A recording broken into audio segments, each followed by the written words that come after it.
They got loose stuff. You know?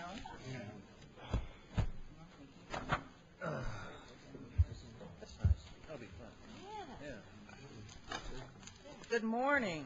I'd like to call the meeting of the Board of Curators to order. And welcome everyone to the meeting this morning, and thank you for coming out and sharing this day with us.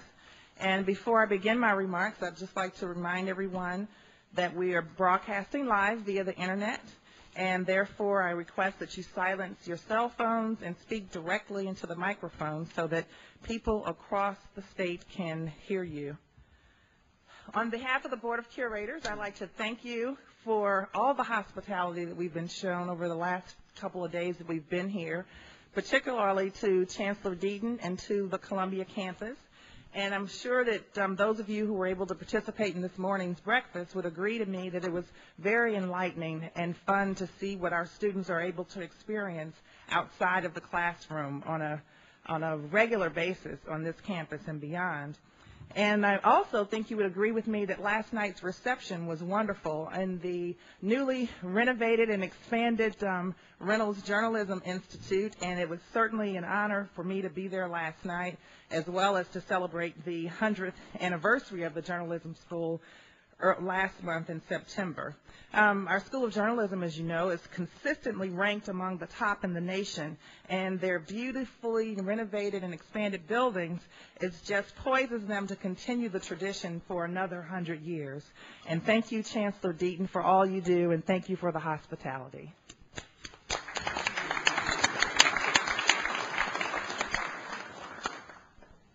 At this time, too, I'd like to recognize our student representatives from across the state and ask them to stand and be recognized. I certainly appreciate you coming to visit with us and share your thoughts and ideas, and we certainly appreciate interacting with you and learning from you, and hope you learn from us as well. Thank you.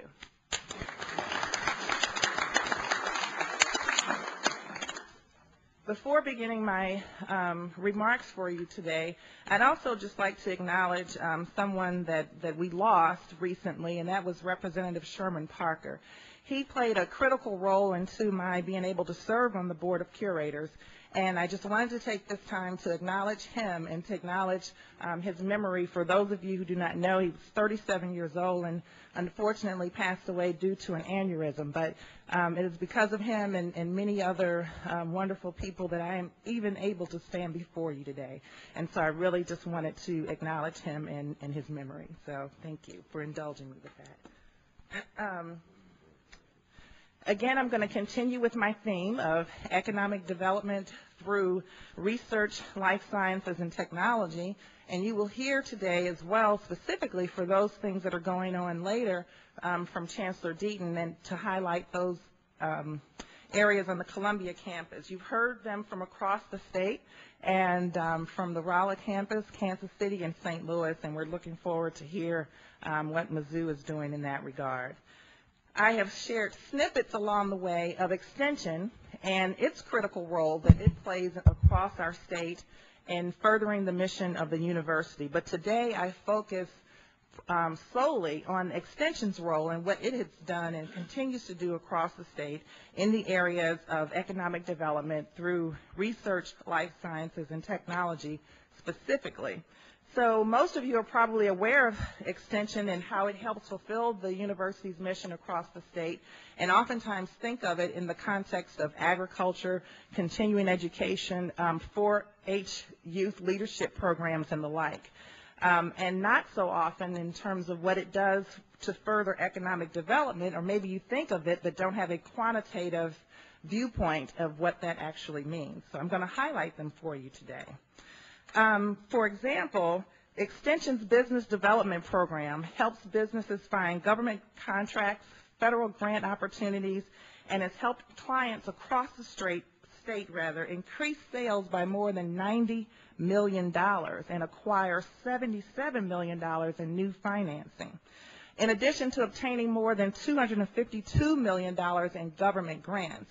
And what's even more significant about that is that these efforts have either created or enabled the retention of more than 6,900 jobs in our great state of Missouri.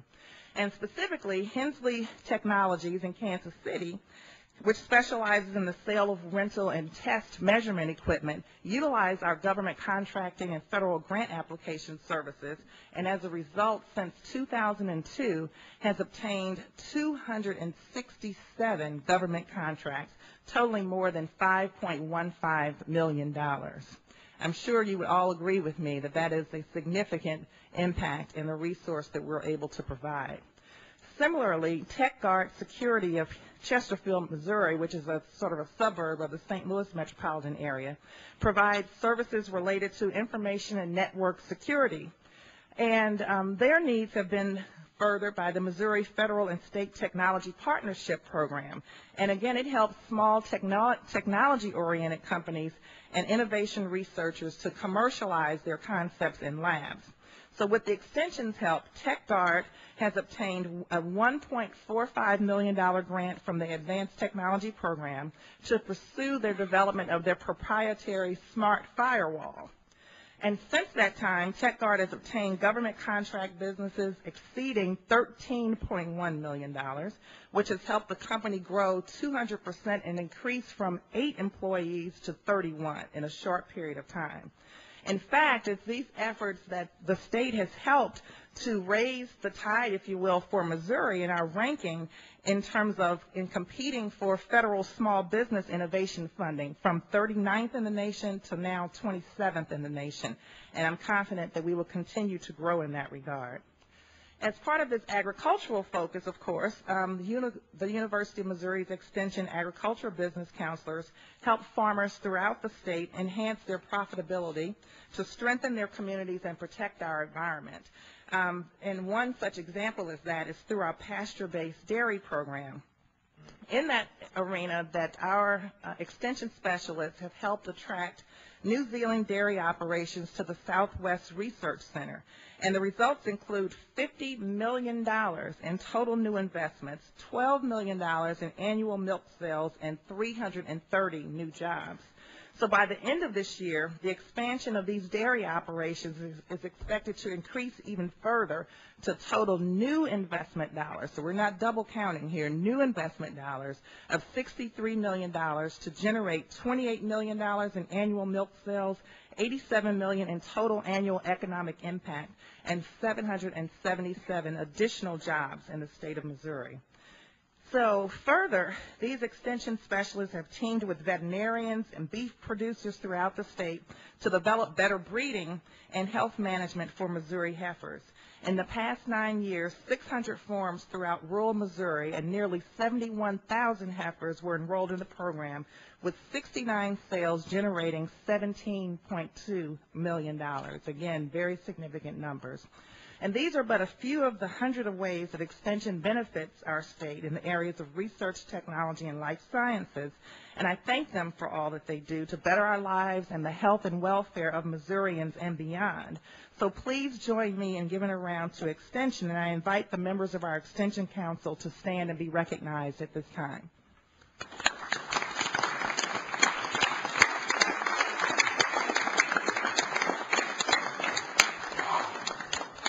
And with that, I'll now turn the microphone over to President Forsey for his remarks. Thank you.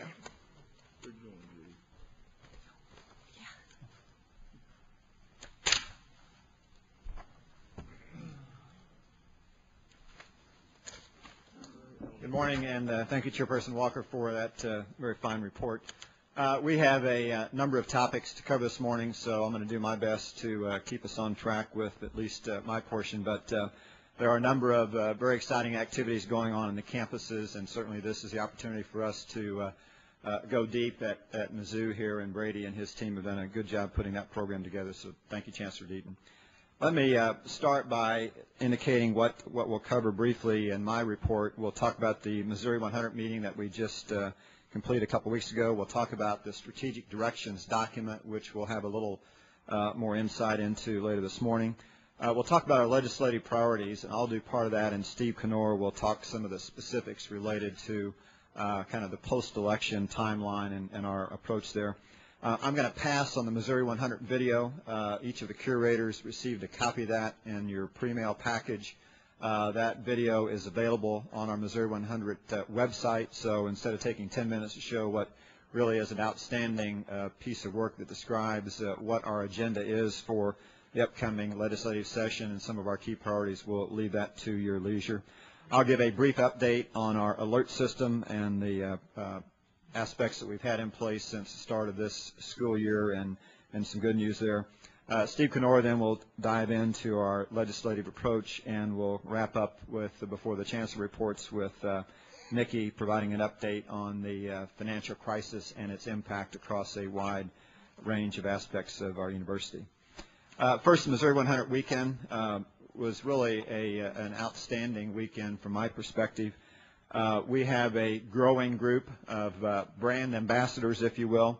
And I think the good news this time around is that we had a wide representation from throughout the state. We are very strong now in southwest Missouri and southeast Missouri, certainly central Missouri and Columbia and St. Louis and Kansas City we had strong representation for, but I feel very good now that we're doing a good job covering the state. We have good representation in Northwest, a little more work to do perhaps in the Northeast, but good representation now, 90 members, which is an increase from last year, and 41 members actually attended the meeting. We focused on really continuing to update them about all things good about the university, and as you've heard me say that we have so many good things to talk about, the more folks we can equip with that message. And we'll talk about the messaging about that in just a minute, but the more folks we can equip with that, the better off we'll be as we work our agenda. We had a legislative panel that I think went very well. We had 2 state senators and 2 representatives, Senators Frank Barnitz and Rob Mayer, Representatives Sarah Lampe and Ed Robb. We offered up some questions that they got to debate amongst themselves on, which was quite interesting. We asked them to comment on what the new governor will face in terms of top priorities. We asked them to comment on how the university goes about delivering our message and how effective we are in terms of our approach to Jefferson City. And we asked them to comment about Caring for Missourians, last year called Preparing to Care. We didn't finish off last year in terms of getting state funding. We asked them what we could do differently about that. And again, I think they provided their perspective. Those 4 individuals are in key leadership positions throughout the representative group and the senators, and we got some good information from there. We will continue to evolve this group, and I think as we talk with them about what they want to see evolve, as you might expect, PowerPoint presentations can go so far, and I think they all know, just as you that attended breakfast this morning, when you can see our faculty, our staff, our students in action, and if we can get the Missouri 100 members to come to our campuses, they're going to be so much more equipped to talk about it at a personal level when we opt to activate them on these issues. So our next steps, as we will talk later this morning about the strategic directions document, will be to fine-tune that so that will become part of their package that they can take around with them to be able to talk about the university. We will encourage them to participate in extensive reviews post-election with elected officials, so we'll keep them apprised of the results after the election and how we may want to ask them to get involved. We use the term activate, which is simply a way of saying we have so many of our constituent groups in Missouri 100, the Flagship Council, our trustees organizations, the Extension Council, that all want to help our university. And the term how do we activate them, how do we fulfill that responsibility is certainly something that we want to keep in mind as we go through the next calendar year. And finally, one message, which implies that we all keep in mind at 2 levels a message around the university system in total, but also campus-specific issues so that we can have many messengers delivering what we're about. So Steve will talk about some specifics on that in just a minute, but we'll leave it for now. Let me also refer you, and the curators anyway, received a package, and it's what we refer to as a Speaker's Bureau package. And we're going to make this, we made it available to the Missouri 100 members, to the curators. And we're going to make that more widely available. And you may ask, well, what is it and for whom and why?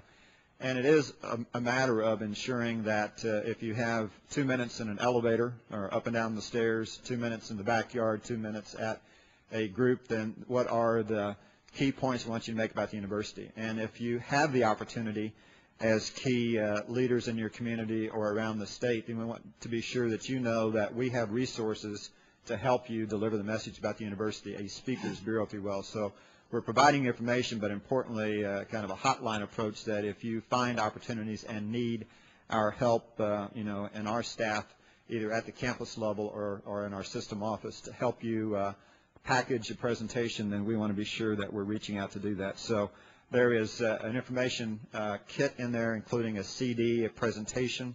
Again, the video, DVD was part of the information. So again, at your leisure, this is information that we hope will help you convey the information about the university in a much more comprehensive manner, but make it easier for you to have at your fingertips this information.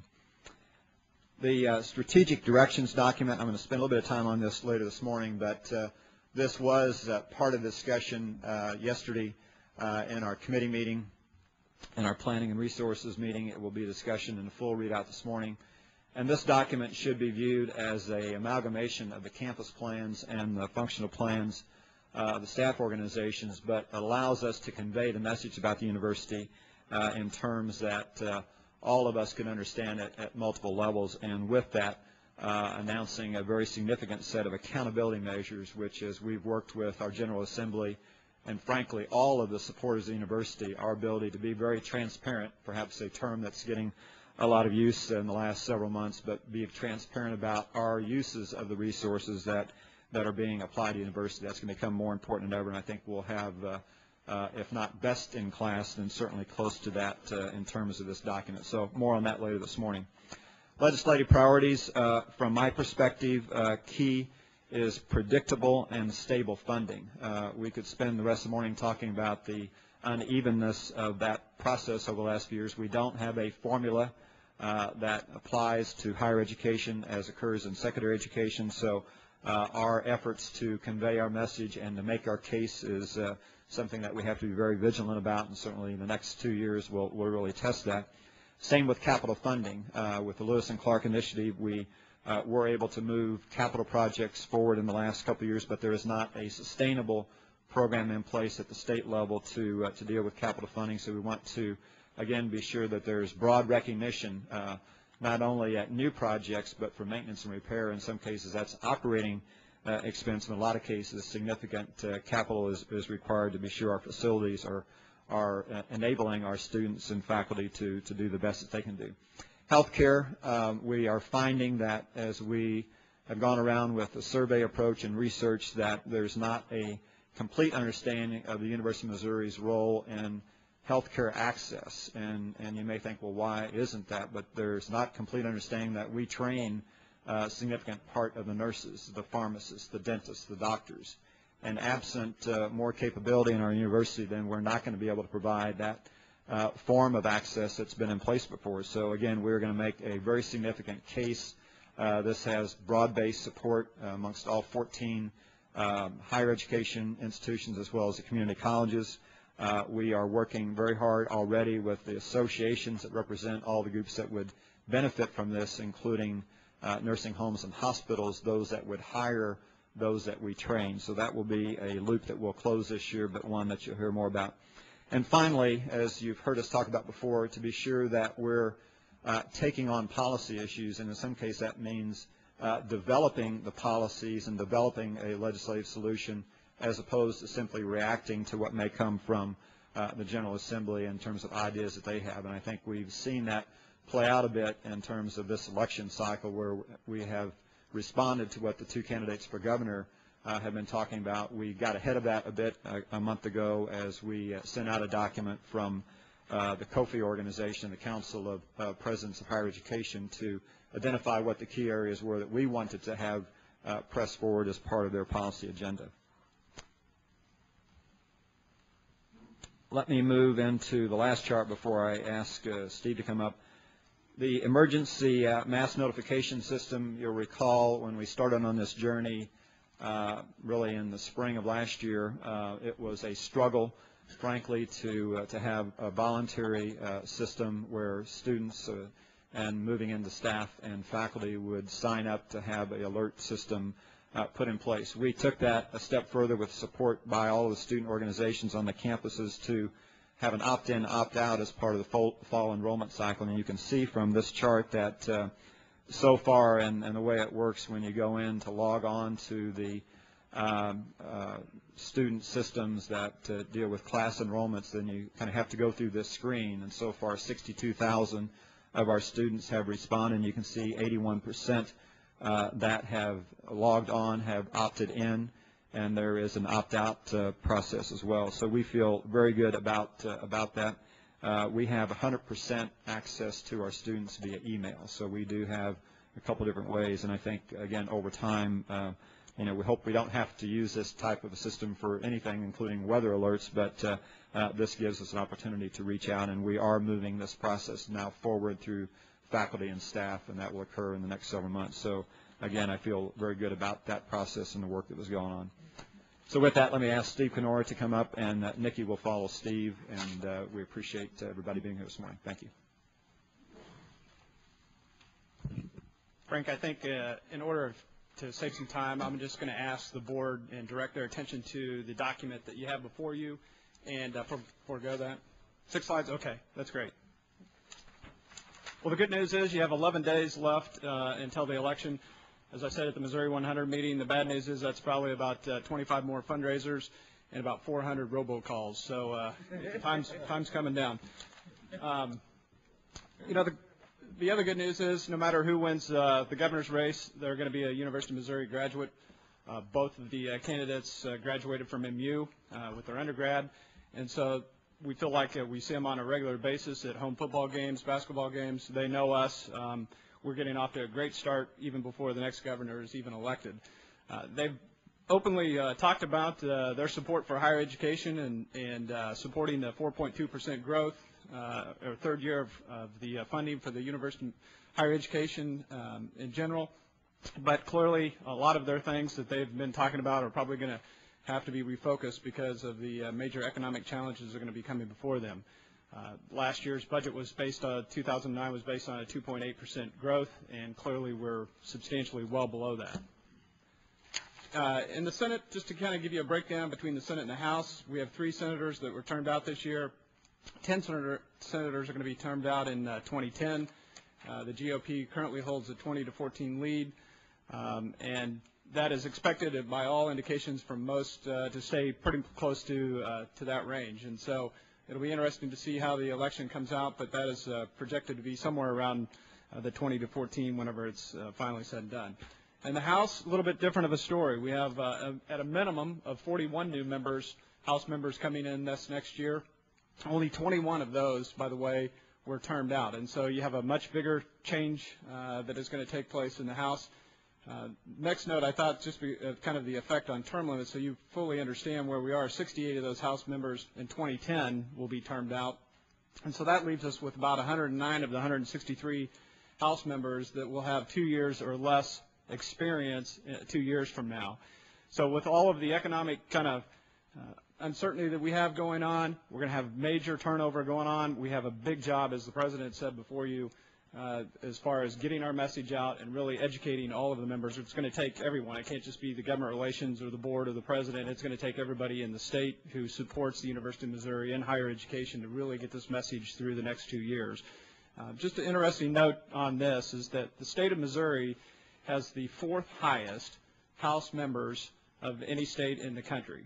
So New Hampshire is first with 400. Pennsylvania is second with 203. Georgia is third with 180, and the state of Missouri at 163. The bad news for us on this is that we're the highest term limited state. So we have more turmoil, not turmoil, more turnover. Could be that. Could be more turnover than any other state, just by sheer of our term limits. So I better go ahead and go on to the next slide. As the President said, we've been actively working on issue development, and that has not just been with our budgetary items. It's obviously with policy issues that we have concerns of, whether that's TABOR or tax credits. We're trying to have a bigger impact on how all of these things affect higher education in the University of Missouri. Again, to reiterate the President's point on one message with many messengers, we can't do it alone. I just put the numbers and the statistics up there for you, and we need everybody really at this critical time to do that to help us out there. The President has met with both of the gubernatorial candidates and leaders on both the House and the Senate. We're going to have freshman committee tours around, and we'll get to that in the next slide. And basically, we're just looking at ways to provide the information that we possibly can in a simple, concise manner for all of the folks that are going to be in Jefferson City. Let me just go to the last slide and want to make sure that you're aware of the different events that we're going to have on all of the campuses. November 12th, we're going to be at MS&T, 14th at UMSL, the 17th here at MU, and the 20th at UMKC. This is the opportunity, as soon as the election's over, for us to get our word and first shot at the new members and hopefully have the opportunity to explain to them what the University of Missouri means. We want to try to get them on all of our campuses, give them a tour, let them kind of touch it, taste it, see it, and then also hear from the President and the Chancellor of the 4 respective campuses. The freshman tour is going to be going around the state, and we're going to have the opportunity to have them again, at different opportunities. We have multiple, this is not all of the events we have multiple events that we're going to have the opportunity to educate them on. Final point is before you is the one-pager, and in case you haven't seen that, I think it does a good job of outlining that. I would just add to what Steve showed that, these tours to the campuses aren't just receptions. We are going to have them out seeing faculty, seeing research, seeing students. And again, that's direct feedback from our elected officials that is the way versus, PowerPoints or hearing from, just a few people to be sure that they see the depth of what we're doing. So we are structuring those visits to accomplish that. Thanks, Steve. Okay. I'm going to try to give a brief overview of what the turmoil in the financial markets, the effect that that's had on the University of Missouri. And so if we just, this is a list of the different areas that I will go through. First of all, with regard to cash and liquidity, I know that people had questions about whether we had exposure to Lehman either as a broker or to their bonds, and we had exposure to neither of those in our general pool. We had no investments with the Common Fund, and as you know, a large number of higher education institutions were caught in the liquidity crunch with the Common Fund in Wachovia.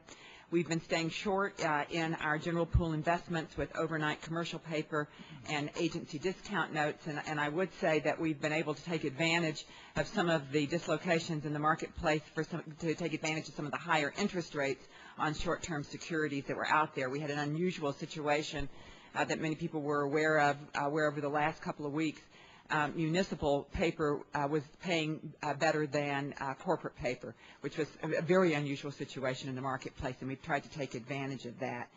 At the end of September, we were projecting that our investment income as it affects the budget would be down about 3%, but our investment expenses are also down, and I'll talk about that in a minute as I move to our debt. We have about 25% variable rate debt, so about $227 million. It resets daily and weekly. J.P. Morgan and Morgan Stanley are our remarketers, and I will say at one point we were concerned because the interest rates on that variable rate debt were spiking to up to 9% on 2 days. But the good news is that those rates are back down again. In fact, they're below 1% yesterday. 0.9% was the interest rate on that variable rate debt. So we think that that has settled out. There ended up being no putbacks of that debt, although we were in a position where we could have taken it. We have self-liquidity on our bonds, and so we didn't run into problems with calls on letter of credits and banks being unable to meet that, and we have no auction rate debt. With regard to the endowment and retirement fund investments, we went through that in great detail yesterday. Again, we had minimal exposure to Lehman Brothers, AIG, Washington Mutual, Morgan Stanley, about 50 basis points in our portfolios. We take a long-term investment horizon. We're well diversified. The endowment payout was already made before this dramatic downturn in the markets, and the retirement trust fund required contribution for this year was already set in place. The analysis that we've done preliminary analysis that we've done with regard to next year says that it will be up, but we are positioned to be able to absorb that within the budget, and that's about a $14 million increase on that budget line. With regard to our insurance, we are about 80% self-insured and about 20% commercial. Most of that is through AIG. It's our property insurance that we buy through the Missouri Higher Education Consortium. It's with a subsidiary of AIG Lexington. I will tell you that Lexington has arranged a contingent property reinsurance cover from Berkshire Hathaway's National Indemnity Company for the benefit of their large property insurance policyholders. So we have a backup on that if there were to be a problem there. The other areas that we hold with them are workers' compensation and educators' legal liability, and we are staying with those subsidiaries that hold that insurance and watching that and looking for opportunities for some kind of backup if we need it, but we think we're okay on those. With regard to construction, those of you who are following the commodity markets know that materials costs are down due to inventory buildup. Rebar, steel, copper, aluminum are all down. On our projects we've had that have recently gone to market, we've had an increased number of bidders, and our projects, at least at this point, are coming in at or below budget. So that's the sort of the good side of what's happening, if there is a good side. With regard to student loans, of course, we continue to be concerned about our students' ability to have access, financial access to the university and to their educations. There is continuing federal loan availability, so there is not a problem there. The real issue is with the private unsubsidized loans through banks, which are much more difficult to get, and particularly for students with low credit scores. And so we are watching that very closely. In the letter that the President sent out last week, he encouraged students, if they're facing problems in that regard, to be sure to contact their financial aid offices so that we can help them to try to work through that. It's too soon to tell the impact on fundraising, but the chancellors might be able to speak to that. And then the last thing is the Missouri budget. The fiscal year 2009 first quarter, as of 9/30/08, general revenues were flat year to year, except if you factored in refunds, and then it was negative. As of the end of last week, those revenues were down 1.5% year over year, built on a budget that was built with a 3.9% increase. So we are watching that very carefully because even though the budget started out with a very strong beginning balance, and a projected ending balance of about $340 million. When you have that kind of impact on the revenues to the state, we have to be very cautious as we watch that. So we are watching that and trying to be very careful about how we use our resources, knowing that the future will be very tight. Nikki? I noticed some of our bonds that we issued several years ago were selling at a pretty good discount. Is there any thought process to buying them back at a discount in the open market and basically profiting the difference and then reissuing bonds at a later date?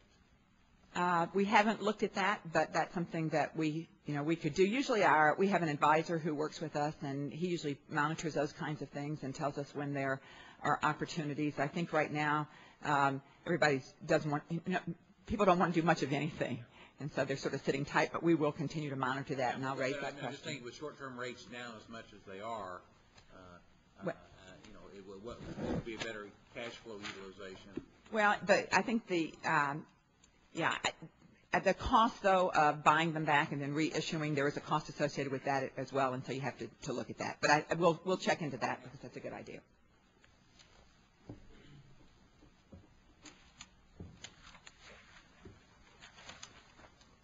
With that, We'll now have the Chancellors' Reports, and we'll do this very technically in alphabetical order, and with Brady being last because he has the campus presentation as well as the Extension Economic Development. So, Chancellor Carney. Good morning, everyone. In the 1920s, a man named Walter Remmers got a couple of degrees from the Missouri School of Mines and Metallurgy.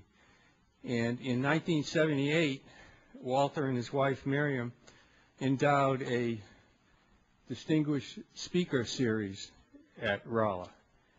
And in the ensuing years, we've had such people as Gerald Ford, Henry Kissinger, Margaret Thatcher, Colin Powell, who's been in the news this week, all speak at Rolla. And last Monday, we had F.W. de Klerk give a lecture, and it was a wonderful evening, and you were there. So we're interested in more than differential equations down in Rolla. I thought you'd be interested in that. There have been 29 lectures given since 1978. We got some good news a few weeks ago. It turns out that the U.S. News and World Report has surveyed 800 guidance counselors in high schools, the best high schools across the U.S., and asked these counselors to rank national universities in terms of quality. It turns out that Missouri S&T tied for 45th in the nation in this survey, and we were ranked second in Missouri behind WashU. On the public university front, we were 12th in the nation and first in the state, so we're very, very happy about that. Our vision is to be recognized, and the key word is recognized, as one of the top 5 technological research universities in the country. We believe that we are one of the top 5 research universities, technological research universities in the country, but we do have a recognition problem. So, again, looking at this counselor's survey, they did have us number 5 behind those very good universities. By the way, there are about 16 of us in the country. And before this survey, we had the following internal rankings. And as you can see, U.S. News and World Report almost got it right. The only difference being that they had Georgia Tech and Rensselaer flip-flopped. At the last University Senate meeting, I showed this slide to our faculty to drive home the point that student tuition and fees play such an important role in our revenue stream at the university. And just to provide a benchmark, if you go back to fiscal year 1990, 50% of the university's budget was supplied through state funds. And then we jump from 1990 to fiscal 00, and then we go up to fiscal 08. But you can see that in fiscal year 04, these curves crossed, and needless to say, tuition and fees have outpaced state support, and will continue going forward to play a very important role in university budgeting. A couple of capital projects that are ongoing on campus. I've been unhappy with the state of our recreational facilities, and we're going to deal with a $3 million general fitness center project that will go out for bids in the next week or two. We hope to have it finished by fall semester. And for those of you familiar with the campus, this is the old rifle range area of the student recreational facility. We're going to make a 2-story facility out of it with state-of-the-art equipment. And part of this cost is funded through student fees. They're very enthusiastic about putting some skin in the game to upgrade our recreational facilities. Last weekend was homecoming at Rolla, and we had a wonderful weekend. The weather cooperated. The football team won. I don't know whether we're great or the team we played was terrible, but we killed them. But we had our academies. Academic departments have academies which advise and help the departments. We had the Order of the Golden Shillelagh folks on campus. We had our Corporate Development Center folks. It was a wonderful weekend. We intended to dedicate the new Mechanical and Aerospace Engineering Complex Mr. Toomey, who donated $5 million for this project, unfortunately had a fall, and so we've postponed the official dedication to the spring, but that building is open and beautiful. And of course, we had a reception for the Curators when it wasn't quite finished, if you recall, last April. The other, it's not dull. This week we had 16 of our engineering programs visited by ABET, which is the accreditation agency for engineering. You cannot have a viable engineering program without it being accredited. And with 16 programs up for reaccreditation, the ABET team was maybe the biggest they've ever assembled. There are 20 individuals on this ABET team that descended on our campus. We were very happy to wish them farewell on Tuesday afternoon. But I feel good about the visit, but I just wanted to point out that concern was expressed on two issues. One is the fact that we haven't had any state support for engineering equipment and laboratory support for many years. And the other concern expressed was with the great increase in student numbers, the size of the faculty has not really increased either. But having said that, I feel very good about the visit. And I think that's all I have.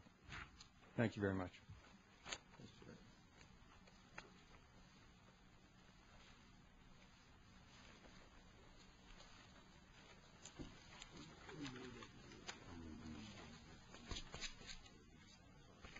Well, thank you for this opportunity to talk about the University of Missouri St. Louis. I'm going to start with a little bit on athletics. We are called the Tritons. This is our new mascot. We launched this this past year. I don't know if I've mentioned this to this group or not, but this is the seventh moon of Neptune, and it was, I think, founded around or discovered in 1848. But the thing about the seventh moon is it rotates in what's called a retrograde fashion. I mean, all of our planets in this solar system go like this, and this one goes like that.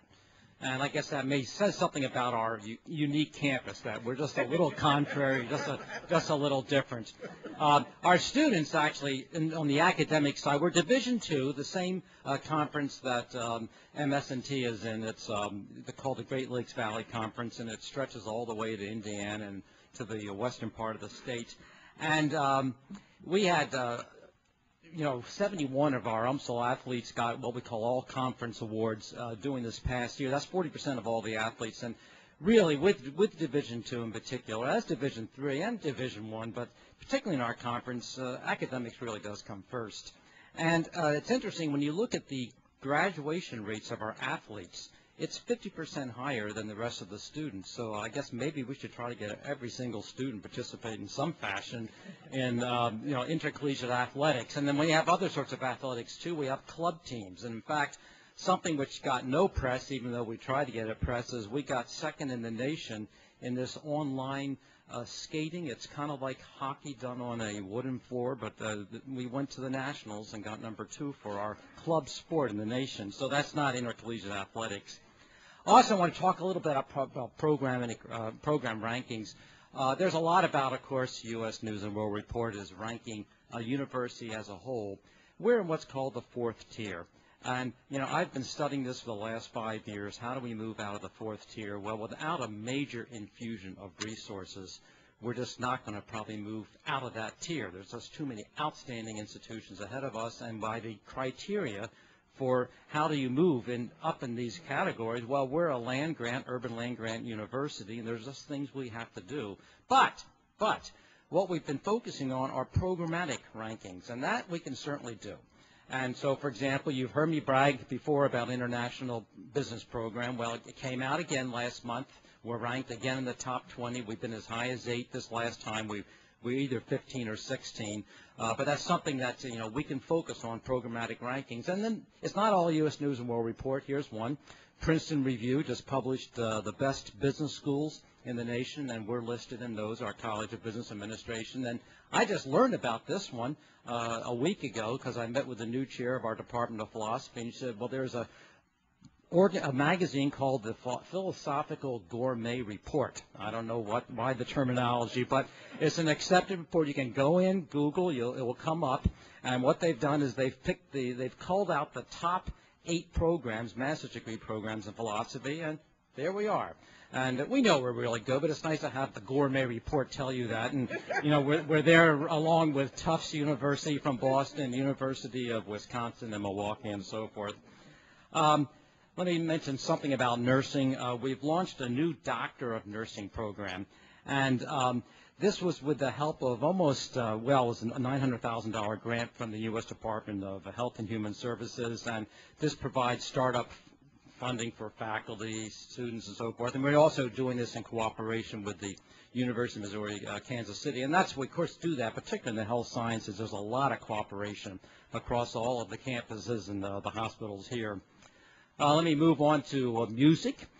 We had a nice event 2 weeks ago on campus where we performed the music of John Donald Robb. He was a faculty member at the University of New Mexico, and the reason for that is it was the father of Pris McDonald. This is of the McDonnell Douglas. Her husband, Sandy, used to be the CEO, and he's still very active, actually still has an office there at Boeing now.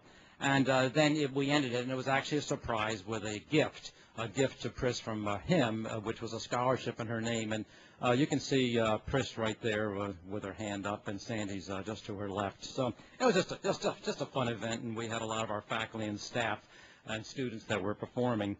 Also, when we had the vice presidential debate in St. Louis, you know, got an awful lot of press. It was at Washington University, and actually I heard it was first turned down by University of Washington in Seattle, and then Washington University took it back before we knew how exciting a vice presidential debate was going to be. But, you know, we participated in it too. We had a huge crowd on campus through KWMU. That's our NPR radio station. It reached several hundred million people, and I got emails all around the country after that. So a lot of press was for the University of Missouri from that debate, even though it was held at the Washington University. Moving on and continuing in politics, Dave Robertson, he's one of our faculty members in political science, and he's kind of like what we'd call the official political analyst for KSDK, which is, you know, the largest news station in St. Louis. And he gets called on quite regularly. He's a recent contributor to the LA Times, USA Today. He was featured this past week on BBC's World Tonight, a French newspaper, La Journal du Dimanche. So again, you know, we see him and other people in political science a lot. Moving on, in terms of economics, we have an economics professor, Larry White, and he's been a go-to guy nationally to present the conservative view of the federal bailout of financial institutions. And he's been reported in newspapers, including the Chicago Tribune, New York Sun, and so forth. And then down the lower half of this, we have Terry Teal is our interim dean right now of arts and sciences, a very active researcher in biology, and she was featured in a publication called the St. Louis Magazine, comes out regularly, and comes out on a monthly basis, and particularly looking at new energy resources, and she's finding it in pond scum. So I don't know how you could have to ask her, you know, more directly how she does that. And my last comment is we've really raised the bar in St. Louis to become a police chief. You know, the mayor, Francis Slade, just announced the new police chief. It's Dr. Donald Isom. He's got 3 degrees from our 4th-ranked criminology criminal justice program by U.S. News and World Report, and his 3rd degree is a Ph.D. So this is, you know, to be a police chief now in St. Louis, you have very, you know, high credentials, and particularly UMSL credentials, University of Missouri. So with that, thank you very, very much for listening.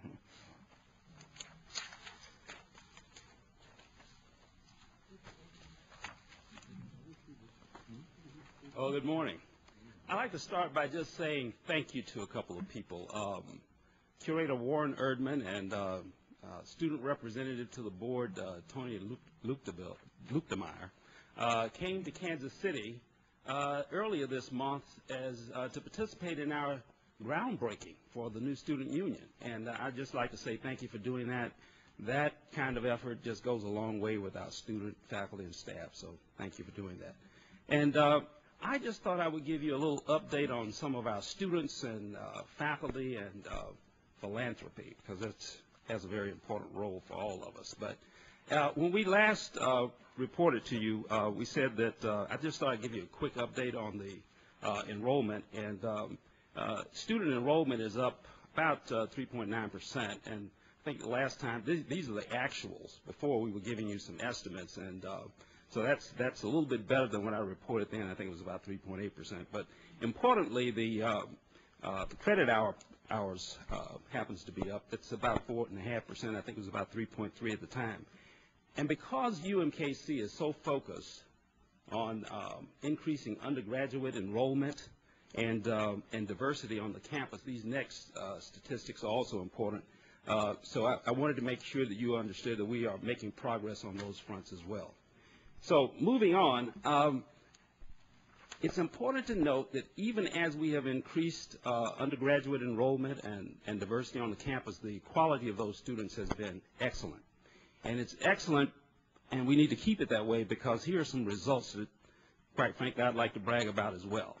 As it turns out, when the dental students take their national boards, our dental students have finished in the top 5 in the nation. That's further support for the fact that our dental school is in the top 5 in the nation. And our registered nurses in their licensure have a pass rate in their national certification of 97% as compared to the national average of about 88%. So we're very pleased about that. But also, this past July, on the Missouri bar exam, our law school students had a first-time pass rate of 98.3%, which made us first among the 4 law schools in the state of Missouri, and we believe second in the nation. Now, I can tell you that that meant that we had 2 students who didn't pass, and 1 was fresh off of maternity leave. So I think that was an excellent outcome for us. But just some other good news. In the School of Pharmacy, we have a student, I think her name is Christine Fish, who won a nationwide award for community engagement. She's, I believe, in the class of 2010, and she's been working in a volunteer group that's a student-led group for the Jackson County Free Health Clinic. And also, we have another distinction. We have the first Latin fraternity. I think it's called a colony because it becomes a colony before it becomes a fraternity. But we have the first Latin fraternity in the state that has just gotten started.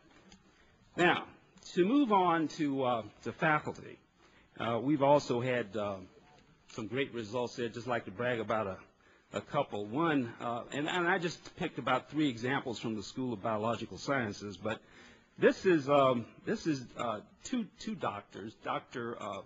Velostowski and Dr. Julia Chekanova, and they're in the School of Biological Sciences, and they have come up with, they've expanded some research around this previously undescribed mechanism for gene regulation.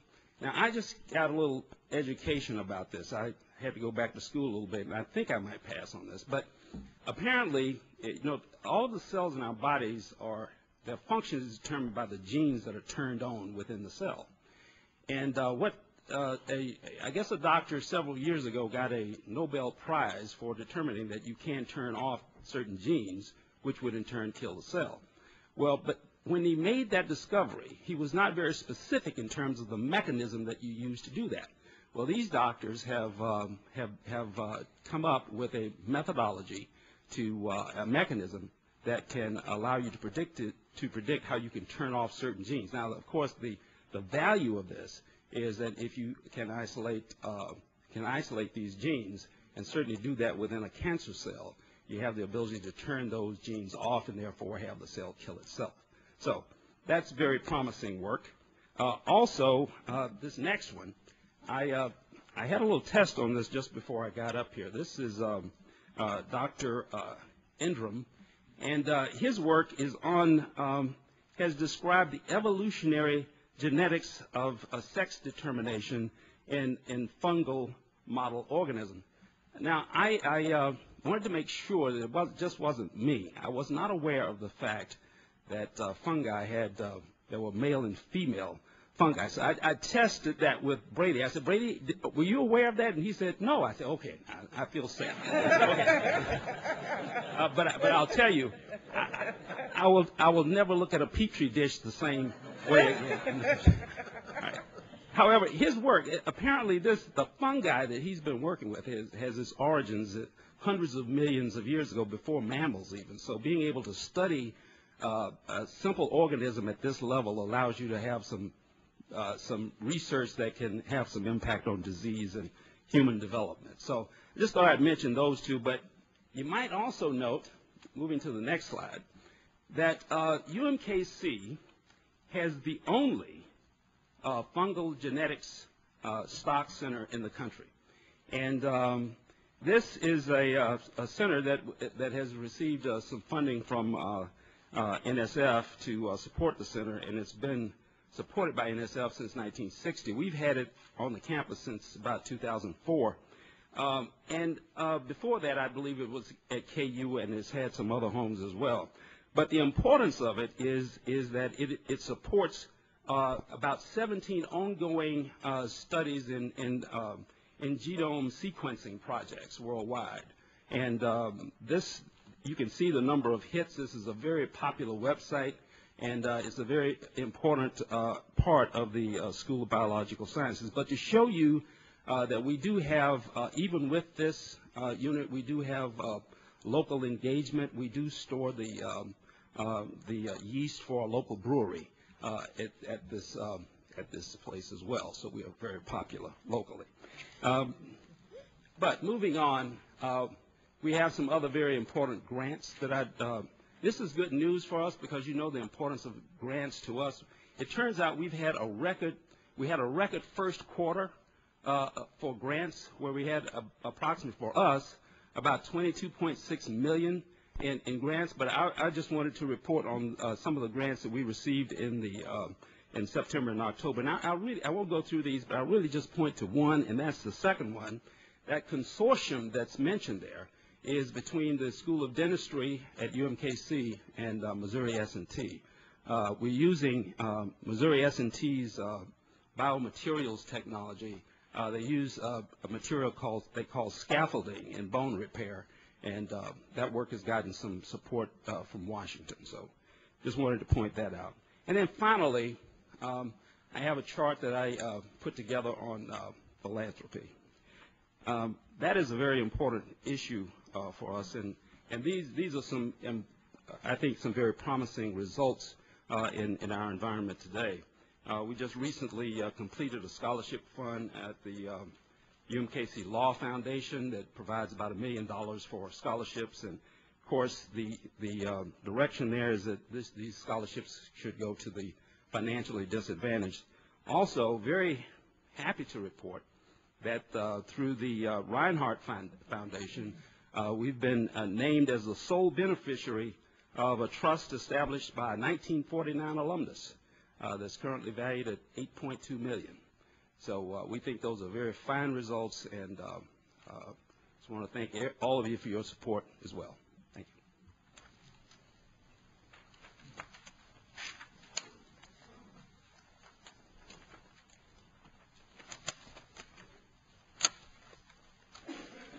you. Leo, like you, I'll never look at fungi again the same way. So thanks for that lesson.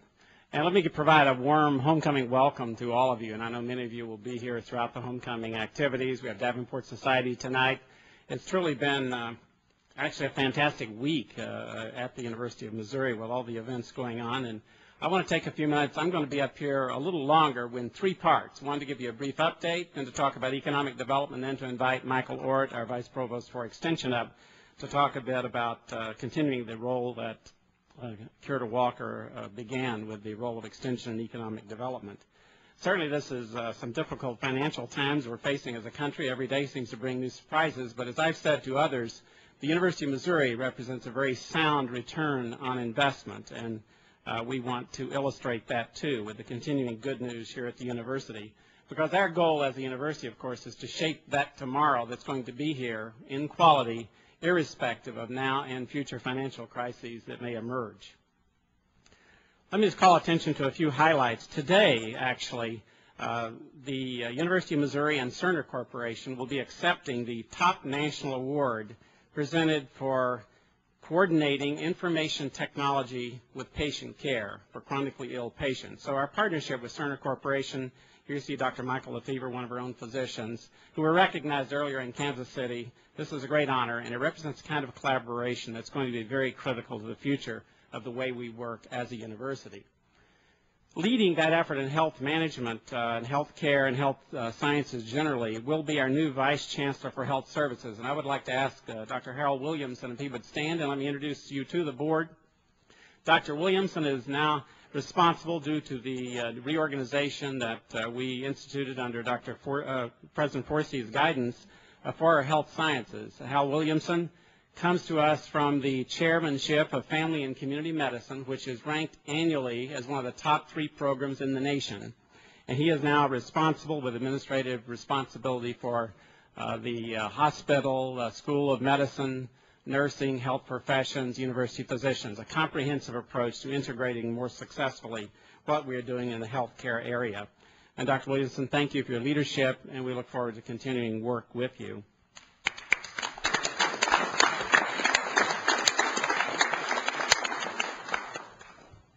This next week, actually, October 27, we will be celebrating the centennial of the University of Missouri's membership in the Association of American Universities. And Dr. Robert Berdahl, a president of the AAU, will be here on campus making a presentation on research universities addressing societal issues in the 21st century. That's a noontime address that everyone is invited to. Dr. Berdahl, of course, comes to us from Chancellor of the University of California at Berkeley and President of the University of Texas before that, and as quite a distinguished historian in his own right. Let me take just a few minutes now to introduce you to 5 exceptional faculty members. And let me begin with Dr. Fred Hawthorne, who was unable to be here today, but this week we've been celebrating the dedication of the International Institute of Nano and Molecular Medicine. This event took place earlier this week. Some of you participated in it, including the next 2 people I will introduce. But it was a wonderful event bringing Nobel laureate Robert Grubbs from Caltech here, along with a number of National Academy of Science members, such as George Whitesides from Harvard, very distinguished individual, and a NASA astronaut who also gave a lecture to the community. And it was a fantastic time for us. It represents the kind of future-oriented deep science and commercialization of science and knowledge that's going to be critical to our future. And the next 2 people I'm introducing, as I said, also participated in the conference. Dr. Kitesh Kadi, another prominent nanoscientist with us. Dr. Kadi's in the audience. Kitesh, if you would stand. He was this past year, bestowed as an Outstanding Missourian Award by our state legislature. And just recently, he was recognized as one of the 25 most influential people in his field in the world. And his most recent article on green nanoscience was cited by Science Magazine as the editor's choice pick of the month. So Dr. Kitesh, thank you for being with us and for your continued work in nanoscience and its prominence.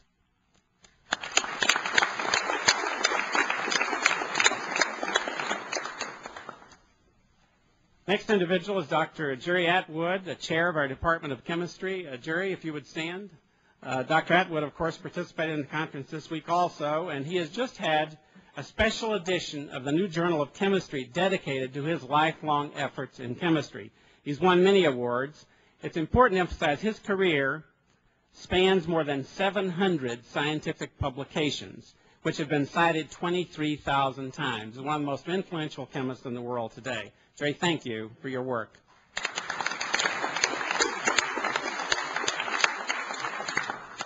Each of these faculty members I'm recognizing, and I'll pause here simply to emphasize with Dr. Atwood's case, because I have sat in one of his classes.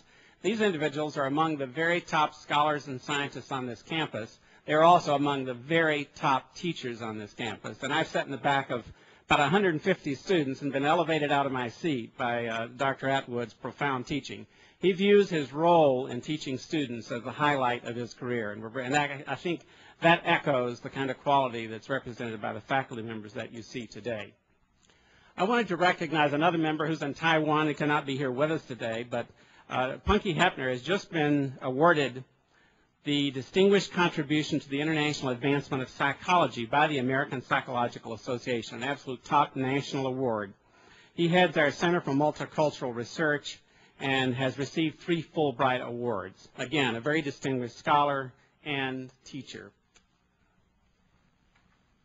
The next faculty member I'd like to introduce you to is Curators Professor John Miles Foley, who, Dr. Foley, if you would simply stand for a moment. Dr. Foley heads our Center for Studies in the Oral Tradition, and as I said, is Curators Professor of Classical Studies and English.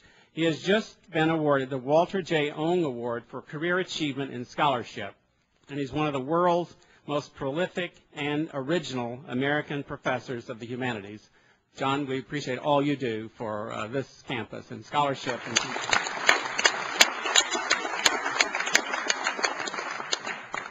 Other award recipients of the Walter Ong Award, and some of you may know that Walter Ong was a Jesuit scholar from St. Louis University. He's one of the most distinguished scholars in the world. The award was named after him. Other recipients include Susan Sontag and Thomas Friedman and many other very distinguished individuals. When I think of Dr. Foley and his accomplishments and the others that you have met here this morning, this is a group that are truly dedicated to imparting reason in a very complex multicultural world, and they represent some of the finest leadership among our faculty. I want to switch now to introduce to you 3 sets of outstanding, exceptional, award-winning students, and I'll include then 1-star performer as I complete this group of students. Our engineering team just won 1st place in National Seismic Design Competition, and a representative of that team, I believe, is here today, Matthew Wheeler. Matthew, thank you for being here. This team was awarded a top national award. Please impart our thanks and gratitude to the other members of the team as well. This was National Seismic Design Competition using Connect's Pieces, a very innovative approach to construction, looking at costs and safety, and sponsored by the Federal Highway Administration, the Transportation Research Board, and the South Carolina Department of Transportation. Again, Matthew, congratulations for those distinctions.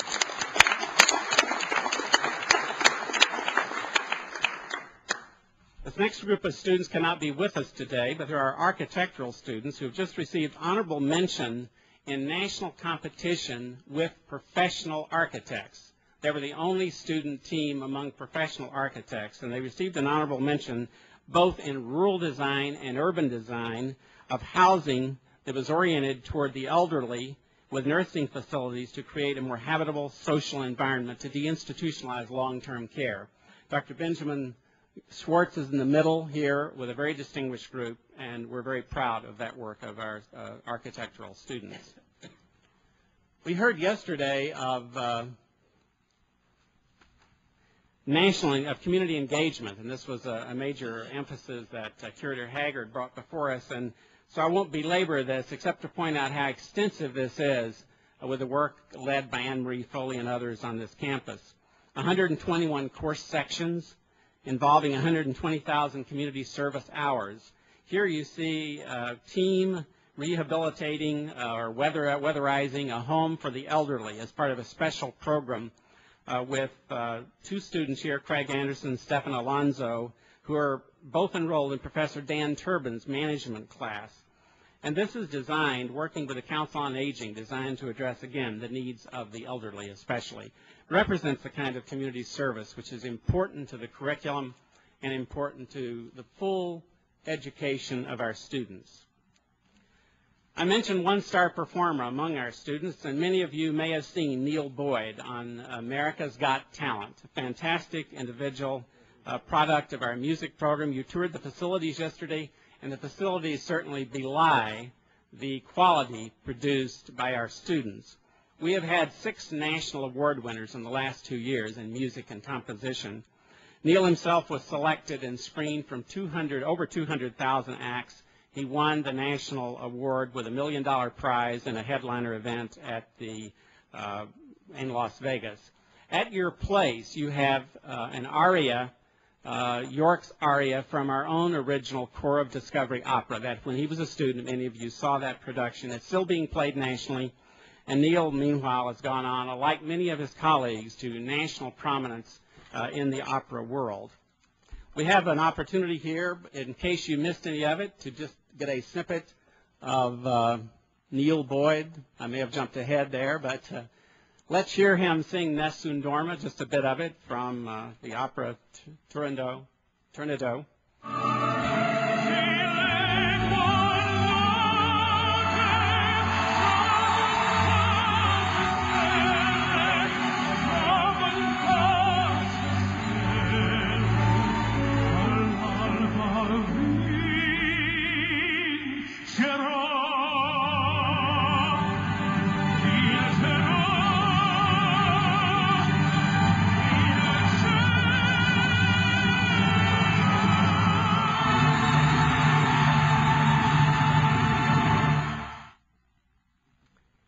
That kind of creativity inspires us to take the next step and to fulfill, of course, the theme of the song, I Shall Win, I Shall Conquer. Neil is a proud member of from Sikeston, Missouri, Judy, and southeast Missouri, and we're very proud of the role he will play in the future in the world of opera. That emphasis on creativity leads to the very important theme that I want to take a few minutes on now to talk about our economic development initiatives, because it's truly the same creativity and drive and inspiration that leads us as a university to provide an impact as a university in economic development. And as has been emphasized throughout this meeting, the land-grant role of the university is fundamental in its emphasis on economic development and generating and sharing knowledge. And countries, as I've worked with countries and universities around the world, they vary a great deal in their recognition of the important role of education and research in economic development. There's a lot of emphasis on the human capital side, relatively less on technology transfer. I was in India this summer with Professor Kitesh Kadi, and it's clear that the Indian universities are bringing this into the forefront. Other Asian universities are doing so as well. I also was on a team in Russia right after the collapse of the Soviet Union. I was in a workshop to work with leadership in the universities in Russia to try for them to recognize, sort of for the first time, the multifaceted role that their universities could play, because they were now becoming autonomous, breaking out from the total control of the state that they had had in the past.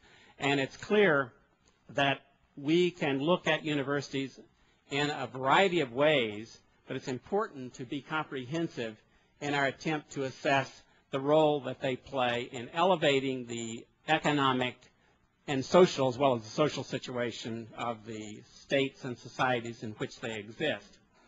If you look at the income or output of a state, you could also throw a quality of life factor on there, I think, and have the same results. And the role of a major research university like the University of Missouri, with we're being one of 6 comprehensive universities in the nation with a law school, engineering, vet medicine, and medicine on the same campus, we have a very unique ability to gain new knowledge and work together across disciplines to promote new knowledge, discovery, and innovation and commercialization, and so that we do add to the state's economy. And I've simply illustrated that with one growth chart that says with MU in the picture and what would be in the state without MU. The state would have to create us because of the tremendous return on investment they get from the work that we do. We also enable the state to grow at a faster rate because of the regenerative effect of new knowledge and creativity, and a workforce that's able to capture the nuances of a more complex society, work with it, and generate yet new jobs and new investments. That's really what we're about as a university. I'm going to take just a moment to illustrate 6 critical pathways to promoting economic development and the rate of growth in a state. And that's first by looking at the leveraging of the state investment, the attracting money to Missouri from outside, the commercialization process, entrepreneurship and growth of entrepreneurs, preparing the workforce, and networking internationally. It's important to recognize, if you look at the way in which we as a major research university affect the economy, we affect it, first of all, by simply being a huge enterprise, and that's important. And we don't often think of it that way, the jobs created, the spending that occurs. With the inclusion of health affairs in the budget of our campus, we're a $1.75 billion enterprise. We leveraged, in other words, the investment from the state of about $248 million by about 7 times with the enterprise that we operate here. We employ more people in the state than all but one private sector company, and that's Walmart. Off-campus expenditures by our 30,000 students are about $255 million per year, about $1 million every working day. And then the $200 million annually, a little over $200 million in externally funded R&D expenditures create a tremendously powerful multiplier effect by bringing money into the state that wouldn't be there otherwise. We attract money, a second major factor. We attract money into Missouri. Our externally sponsored research makes up most of the $248 million of research that we undertake each year. That generates about $481 million of economic impact in Missouri, almost 10,000 jobs.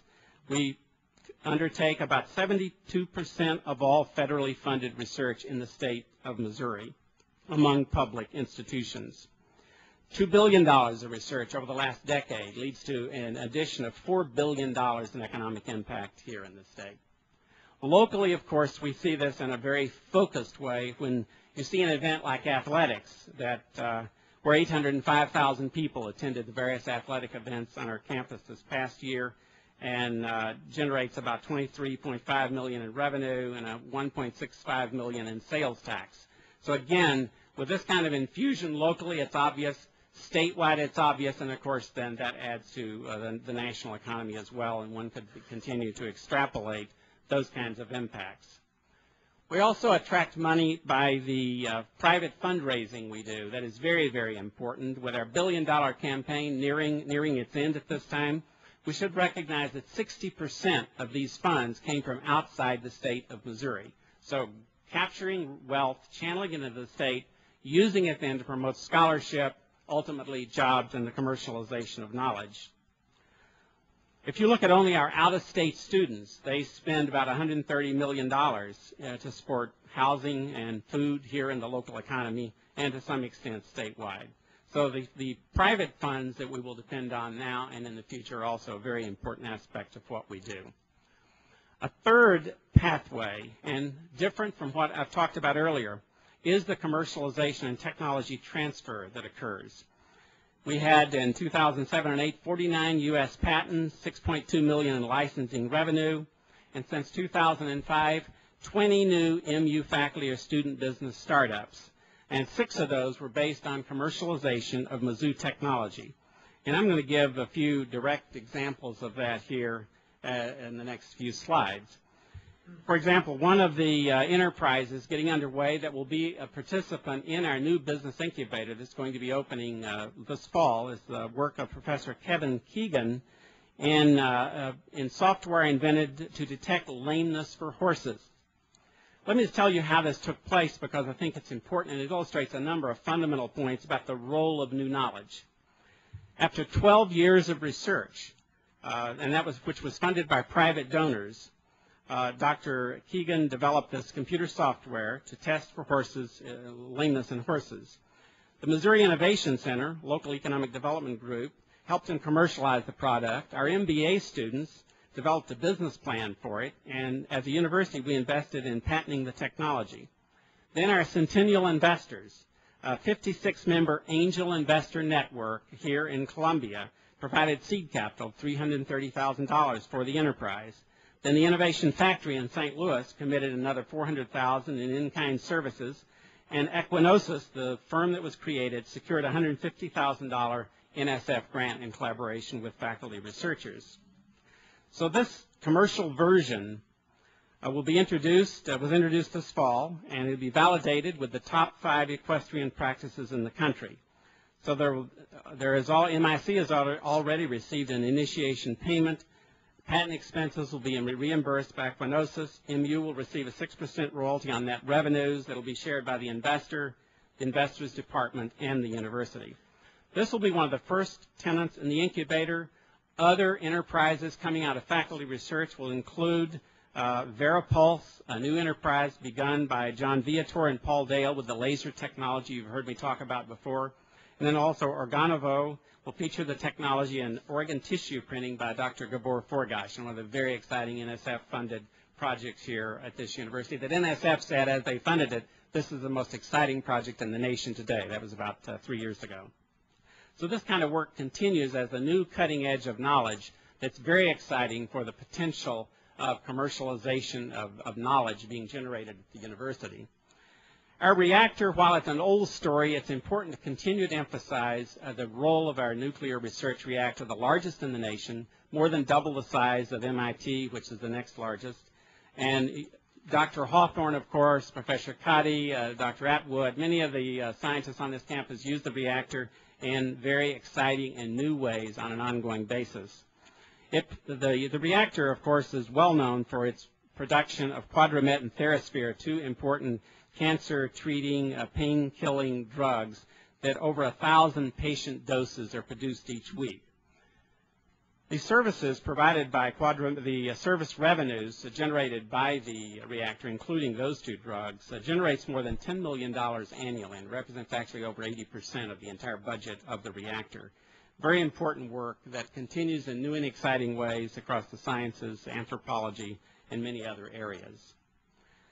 Entrepreneurship is another very critical way that our university contributes to the economy of the state.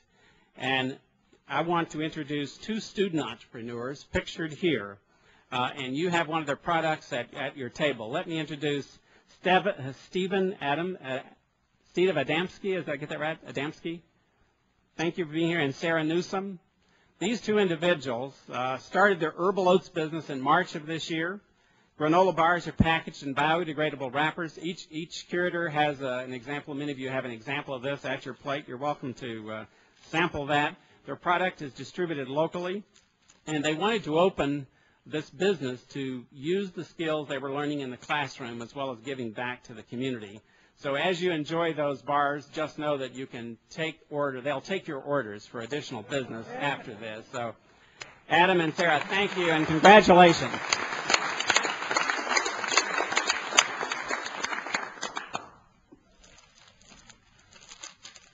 A fifth way in which a pathway that's probably the most quickly recognized by most people is what we call building human capital, the managers, the workforce, the leaders of the future.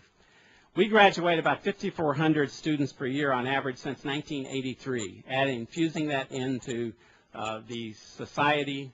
About 69–70% of that, at least in recent surveys, stay in Missouri and contribute. But wherever they go, they contribute, and they may contribute later on by going outside the state, as we saw in our campaign, and of course families are linked back in Missouri. So it's relatively less important, I would argue, where they end up as what they do to further the state.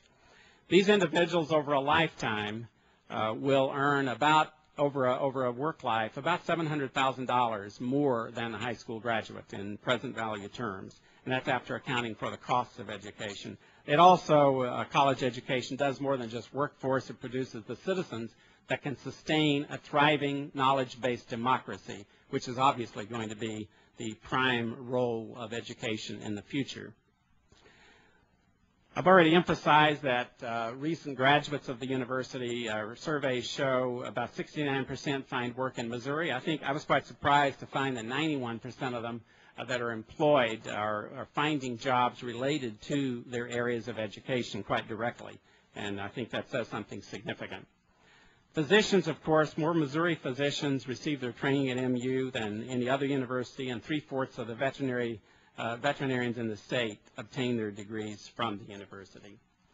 A sixth pathway, I've already stated it earlier, and Dr. Cotty being here and our trip to India this summer recognizes this, the international networking that takes place among our faculty. It's very extensive. Dr. Cotty and Dr. Henry White in physics, they have a firm operating in India along with research collaboration with products that are affecting the future quality of medical treatment in ophthalmology and other areas with the gold nanotechnology that's become prominent. And it's something that private sector, private capital, venture capital investors will be paying a lot more attention to, and at the same time stimulating even greater research productivity. Let me, as I turn to Dr. Ort to come up and follow me here to emphasize extension, just emphasize what I think is one of the more exciting new ventures in our extension programs, and that is the support of autism statewide using screening devices at the local level, speeding up the diagnosis of the spectrum disorder that plagues so many families. They're linked with the Thompson Center, one of our newest, that represents a significant private sector gift, tremendous matching with government funds, new innovations in science and knowledge, and here it is linked suddenly with our statewide network. It's a fantastic story. And to continue that story, I'll turn to Dr. Ort. Thanks, Brady. Good morning again. I want to begin by expressing my thanks to Board of Curators Chair Cheryl Walker for the opportunity for me to share information about Extension and its impact on the state's economy. And also want to thank her for the great report that she gave about Extension earlier. To start, as a quick introduction, I was asked to give a brief overview of the land grant, historical background, and the overall mission of Extension in the state. The University of Missouri is one of 76 public institutions designated as a land grant. University of Missouri is considered an 1862 land grant.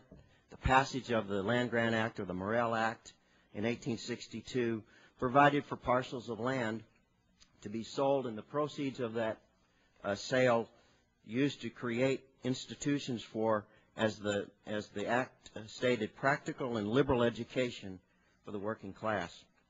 Now, we already had the University of Missouri in 1862, and so the land sales and the proceeds from that went to establish the College of Agriculture and a number of other programs at Missouri. Two other land grant acts have expanded that land grant tradition. The 1890 Land Grant Act provided support for land grant programs and what's come to be called the historically black institutions. And, of course, Lincoln University is our 1890 land grant in Missouri. Then in 1994, the Land Grant Act of 1994 brought 33 Native American or tribal colleges to the land grant family. So you can see it's a modern movement that continues today. The Smith-Lever Act 1914 formalized the establishment of Extension and set up the cooperative funding of Extension with federal USDA funds, state and county funds. The mission in its broadest sense remains the same as it was in 1914. It's the bridge between the campus and all the state citizens. It's our way of taking research-based and evidence-based information through programs to all of the local communities in the state. Now, our methods and our technology and our program focus areas have changed. We've added business development, health and nutrition programs, personal finance, emergency management, water quality, and the list goes on. But the mission is solidly the same. Now, also as background, I want to spend a minute and talk about extension councils. You may have noticed Missouri citizens, they were introduced earlier, members of the state extension council that have been attending Board of Curator meetings. Some of them are here today, and if I can, I'd like to reintroduce them so that you can put a name with a face and hear where they've come from. Sam Hawkins, would you stand, Sam, as I call your name? Sam Hawkins is chair from Shelbina. H.C. Russell, Columbia, is secretary. Board members, council members are Carl Allison of Springfield, Emmett Becker of LaBeatty, Ron Ritter of Raytown, and Ron is also the chair of the Alumni Alliance Organization. Sheldon Tepke of Roachport, Glenn Coleman of Peculiar. Thank you, folks, for your service.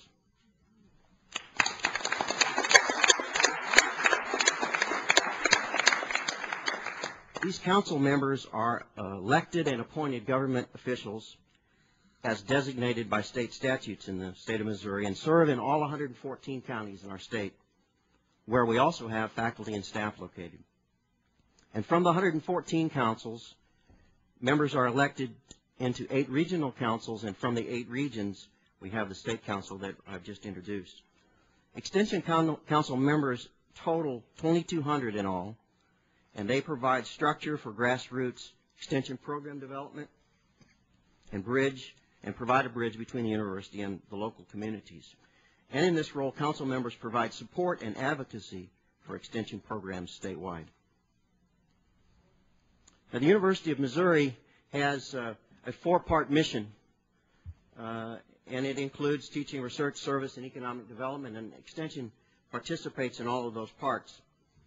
Teaching both non-formal, non-credit courses and for-credit courses through continuing education functions at Mizzou. Applied research, a couple of examples, a partnership with UMSL's Public Policy Research Center in our extension programs, and through agricultural research and demonstration projects throughout the state are some examples. Service is Extension's hallmark, front door to the university through engagement with the communities and the citizens of the state. And I want to go through a few examples, an economic engine through education, and a few that I'm going to share here. So I'll quickly run through some of those.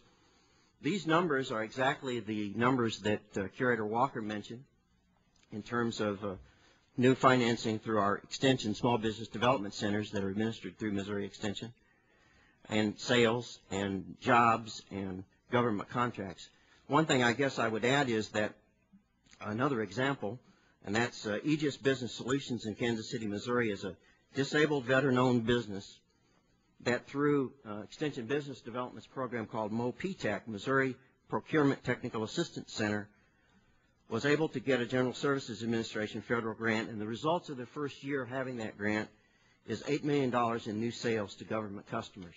Yet another business development, I think, success story. These kinds of results really outstrip the typical multiplier effects that we see in some areas in higher education in terms of performance. Next, our Human Environmental Sciences program, nutrition and health. Healthy citizens means a healthy economy, and also better contributors to work in the workforce, less absenteeism. And we know from research nationally that investments in food nutrition programs have got about a 9-to-1 return on investment in terms of better health, better food selection, more food safety, and that kind of an impact in terms of real economic terms. Community development is another one of our programs, and really this program is a combination of our Ag and Natural Resource Program, business development, with community development in the lead. Mississippi River Hills Project, taking a region of our state in the eastern part of our state, promoting the area's culinary heritage and cuisine. You can see the results there in terms of tourism expenditures up in those 6 counties. 2 new wineries launched, 5 new youth-owned businesses coming from that project in the Mississippi River Hills. The next one is 4-H, probably our most recognized program. About 10% of the kids in the age range from 5 to 18 are members. We'd like that to be higher, but that's a pretty good-sized program, and it's growing. We know because of research done in the Journal of Adolescent Research that 4-Hers that participate in 4-H clubs are 70% more likely to go to college. And a very conservative estimate, if we just figure 10% of those kids finishing degrees, their increased annual earnings will total $201 million. These kids are also, as 4-Hers, 66% more likely to vote as young adults and 50% more likely to be volunteers. Pretty powerful youth program. This one is another one that Curator Walker mentioned, and I think my numbers pretty much match up, except I think I have a couple of more years of data in terms of numbers of cattle and sales, because I've added a couple of years here. But what I'd like to do here is mention a couple of important things. The bottom line there, $3.5 million annually increase to the value of heifers produced in this state. Missouri is the number 2 cow-calf state in the nation. And this program is totally funded by a National Research Initiative grant, Integrated Research and Extension, that provides the funds for this program and puts together these teams of veterinarian specialists and producers. This next one is a way to sort of roll out return on investment in a more comprehensive way in Missouri's economy. In fact, we've estimated through the help of CPAC, Missouri's Community Policy Analysis Center, using past performance of a suite of key programs in business development, ag and natural resources, and human environmental sciences, that for every $1 million invested in those broad range of services in extension and educational programs, we expect $24.7 million in new jobs, increased sales, and business investment, a reduction of $1.2 million in health care costs, that 9-to-1 return on investment in health care, and an increase in $1.8 million in terms of tax to the state, including state income tax, sales tax, and state property tax. Another really good example of this kind of work comes from Jeff City, a company called Valrich Foods, that through our business development folks and our A&R help, got two lenders for an expansion project that resulted in a 40% increase in product placement, 43% more sales, and a cost reduction of 11%. I want to talk a little bit about leveraging on the resources that we have. We're pretty efficient, I think, in that way, in the use of our resources. For every dollar invested by the state of Missouri, it's leveraged better than 3-to-1. And you can see our budget. It's a $96 million academic enterprise, $31.6 million in state dollars, $10 million in federal, $11 million in local dollars, that's county support, and a few municipalities in the state. 55% is appropriated and 45% is self-generated. And that number of self-generated is becoming larger each year. So dollar for dollar, we're getting a better than 3% leverage on the dollars that are being put into extension from state sources. Or another way of saying it, we've got $31 million, and we're putting it with $65 million to put $96 million in the counties across the state for educational programs. I want to end real quickly here by just telling you a little bit about a pilot project that we're going to start called Community Arts. We've known that robust community arts in communities have been desirable because of quality of life issues. However, we also know, most recently from a study from the Humphreys Institute at the University of Minnesota, that arts also serve as a growth stimulant for declining downtowns and countrysides, particularly in rural communities. That art products that are sold stimulate local economies, that art events and retreats bring income and showcase communities for other businesses and retirees and other folks interested in those communities, and refurbished cultural centers serve as anchor tenants for other downtown businesses. And we hope to pilot this project in central Missouri this coming year and expect that it will generate future funding. So with that, I'll end this discussion. I want to thank you again for your attention. The Extension team of Extension Council members and some of the faculty and staff will be around at least until noontime today, so if there are questions that we can answer, we'll try to handle them then. Thank you.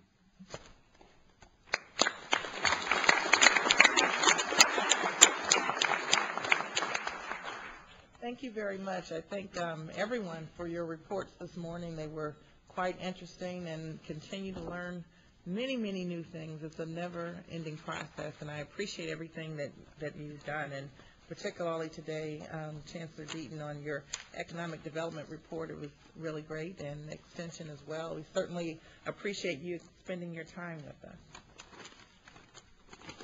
The next thing on our agenda is the consent agenda, and I'd entertain a motion to approve it. So move as submitted. Second. Been moved and seconded. Any discussion? Call the roll. Curator Karen? Yes. Curator Carnahan? Yes. Curator Urban? Yes. Curator Frazier? Yes. Yes. Curator Russell? Yes. Curator Walker? Yes. Curator Walton? Yes. Curator Washington?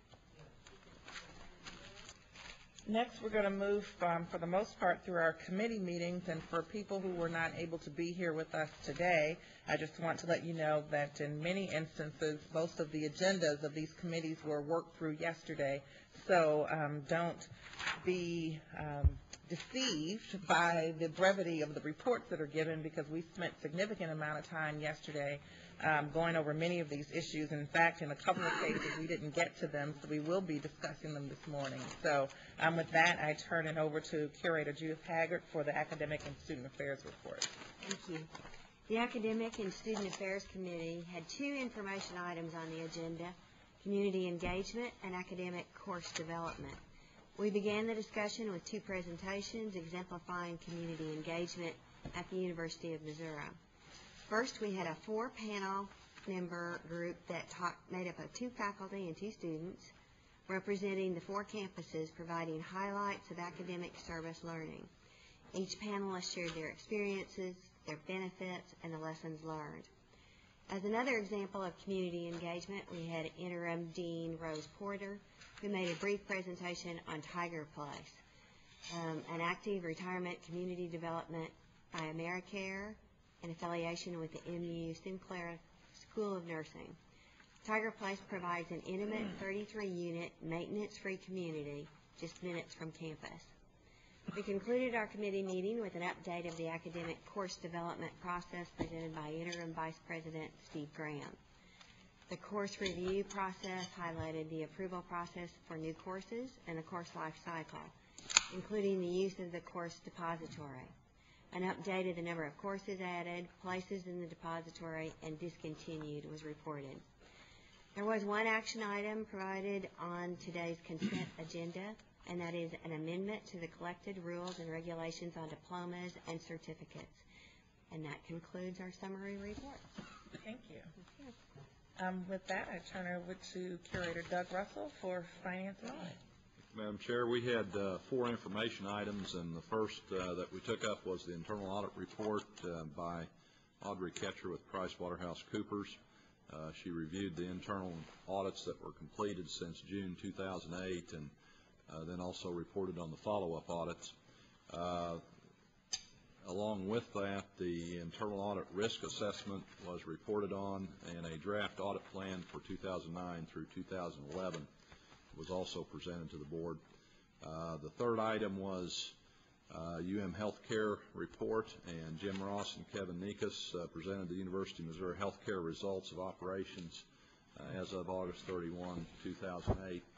The final information item was a report on the retirement and endowment funds.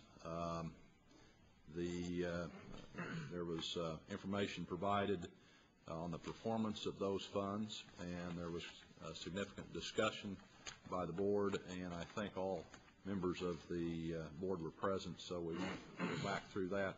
There was also 3 related items that Vice President Crowitz presented. She presented 2 of those 3, and I'm going to ask her if she would do the third here in just a minute. The first item that she reported on was the funding status of the Retirement Trust Fund and the budget impact. And then the second was, as you know, we are in the process of, well, there's an RFP out on hiring an investment advisor, and she reported on the status of that. The third item that we didn't get to, and if Nikki, if you could bring us up to date on that, the University of Missouri, the policies that the University of Missouri has in place to protect against ethics violation and management of retirement and endowment funds. Sure, Curator Russell, I'll be happy to do that. Let me just start out by briefly summarizing what the university policies are in that regard. And the first one is the collected rules conflict of interest policy, and there are general provisions in that which basically say that the university employees shall faithfully discharge their duties and shall refrain from knowingly engaging in any outside matters of financial interest that are incompatible with the impartial, objective, and effective performance of their duties. And it goes on to talk about that and that they would not realize any personal gain. There is in that policy a prohibition against the acceptance of gifts for personal use directly or indirectly, and a gift is defined in that policy, and we, of course, adhere to those policies and procedures. In addition, that conflict of interest policy is repeated in what we call the business policy manual, which is the operational manual that our employees use on a day-to-day basis. And in addition, the procurement policy manual, which would cover, procurement of services, investment services, indicates that no university employee may accept for individual or personal benefit any gift or gratuity from any current or potential supplier of goods or services to the university. Finally, the members of the Treasurer's Office who work directly with these investment managers are governed by ethical standards and codes of conduct. 3 staff members hold the Chartered Financial Analyst designation from the CFA Institute, and 4 other staff members are candidates. And the particular Code of Ethics and Standards of Professional Conduct indicate that those individuals cannot accept gifts or other similar consideration that competes with or might reasonably be expected to create a conflict of interest with the university's interest unless they obtain written consent. So they would have to seek permission from me to engage in any kind of activity like that. With regard to meals with the university's investment managers, banks, or brokers, generally those occur in Columbia, and generally the university pays, so we don't encourage our investment managers to take us out for meals while they're here visiting. Typically, if we are at the manager's offices or in the towns where they are, they would pay for a meal, but we are very careful with regard to the level at which those meals take place. University staff members do not accept meals or gifts from any prospective investment managers. Usually around the holiday time, we will receive various food items as gifts as come in. Those are set out to share with everyone in the building and are not for personal use. With regard to conferences and seminars, that was one of the issues I think raised. University personnel attend conferences and seminars. These include investment managers. These type of annual conferences are work sessions to update clients about their portfolios and educate clients to new and upcoming events. We pay for the hotels rooms for that, and to the extent that sometimes those hotels where they hold those meetings are at the high end, we will seek rooms at other hotels that are less expensive close by.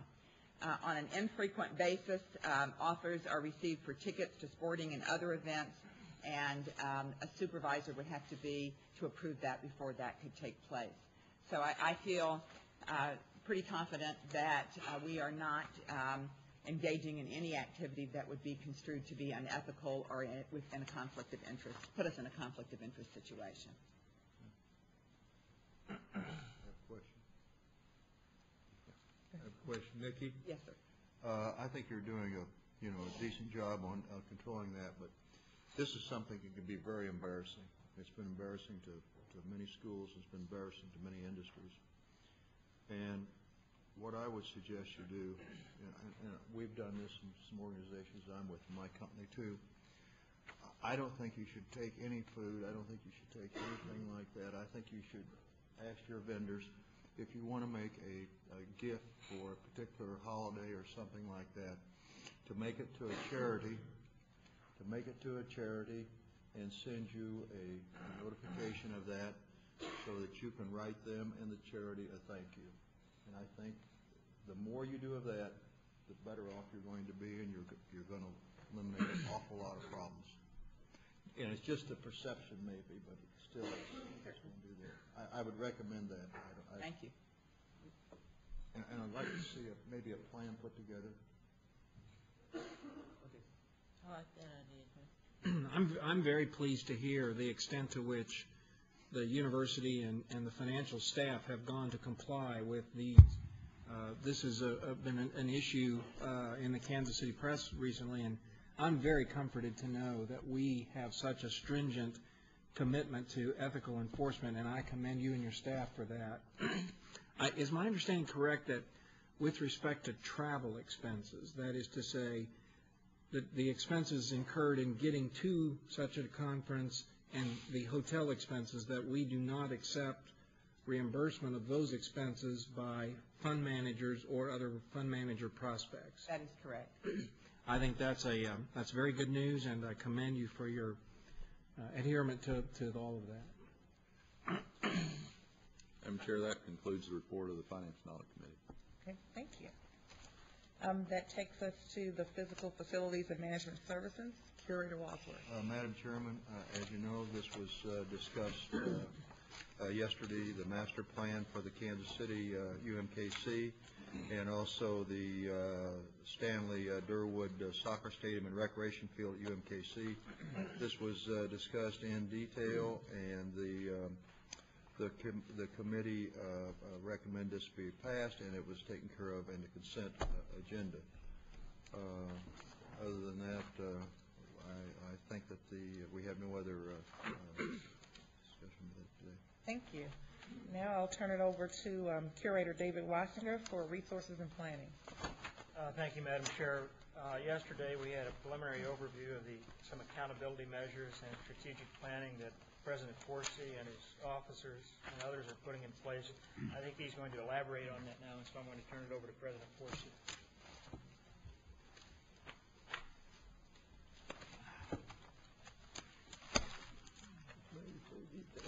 You should have a copy of the presentation in front of you. Since we've hit this now 3 times, it's the classic case you hit it once, hit it second time, 3 times. It'll hopefully stick with all of us. Let me start by asking everybody in the room to show your hands if you learned something new this morning. Did you learn anything new this morning? Based on what you learned, would you make an investment in this university based on that? Okay, now we understand the context of our challenge. Let me also ask you to find in your material, the curators, and I think everybody in the back part of the room should have a copy of this, a document called Strategic Direction for University. At this time, I'd like to recognize a couple members of our staff that have worked countless hours to put some structure in place around this. Frank, if you would stand up. Jennifer and Ann, David Russell, if you would stand up. Both the documentation around the video, around the CD, around the Speakers Bureau package, and around this document itself, I would thank them as well as others that I didn't call out for lots of good work that went into this. So thank you all for that.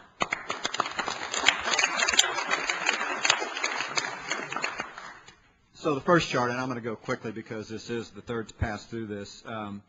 It is critical to try to take the context and the content of what you heard this morning, as well as what you heard from our faculty and from our students. How do we take that information and be sure that we can get that out and do that in a concise manner? And as I said yesterday in the committee, no intent to dilute specifics that are so important on each of the campuses in that plan. But we've got to be able to paint the picture about our university. We've got to be able to do that in the context, and I think Michael said that. What's different about the university is our land grant and in the scope of our mission, and also what we're doing with that context and that mission and where we're going in the future. Many audiences and also the opportunity to convey accountability. So with that, our mission and our vision, we did spend a fair amount of time with general officers going back through to be sure that this is contemporary in terms of how we think about the university and how we think about the message delivery. And so when we talk about being one of the best public research university systems, we also talk about our 4 campuses being leaders amongst their peers. So again, we capture this notion of autonomy, but we also capture the leverage that goes along with our public research capability. You heard this morning at breakfast, I think, great examples of the teaching and learning, the research and discovery processes, the service and engagement that you heard from Extension this morning, and certainly the descriptions that we've had at each of our meetings this year around economic development. So I won't belabor that, but I think that is at the heart of our ability to describe our mission. Let me step now through, again, if you're following with me in the Strategic Directions document. For teaching, certainly we are highlighting the aspects of scholarship, highlighting the aspects of early childhood development and the university's role in that, but also calling out distance education as one of those leverage opportunities that we will certainly look to the future about how teachers will teach in the future and how students will learn.